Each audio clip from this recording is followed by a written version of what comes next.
Bilasizmi, bu yegulikni tayyorlaganimdan judayam afsuslandim. Videoni oxirigacha ko'rsanglar, nimaga afsuslanganimni bilib olasizlar. Iliq sutga dro'jja solib, birpas tindirib qo'ydim.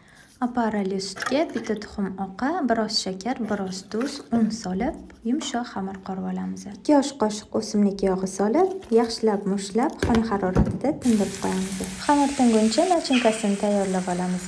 Piyoz, qiyma, ziravorlar, bolgarskilar solib, biroz qovurib olamiz. Tingan xamirni listga to'liq yoyib olamiz. Chetlarini burandada parallel ravishda kesib chiqamiz. Ustiga qovurib olingan qiymani solib chiqamiz. Ustidan o'zimiz yaxshi ko'rgan sirni qirg'ichdan chiqarib, ustidan sepib chiqamiz. Xamirni chetlarini esa videoda ko'rsatilgandek parallel ravishda xuddi soch o'ragandek o'rib chiqamiz. Endi nimaga afsuslanganimni aytsam, sizlarga nimaga vohliroq tayyorlab ko'rmaganimdan afsuslandim. Chunki bu yegulik oila a'zolarim va farzandlarimni qalbidan joy egalladi deb bemalol ayta olaman. O'rama pitssani qizigan duxovkaga 180 gradusga yuboramiz. Retsept yoqqan bo'lsa, yurakchani bosib qo'ying va sizga tayyorlab berish kerak bo'lgan insonga jo'natib qo'ying.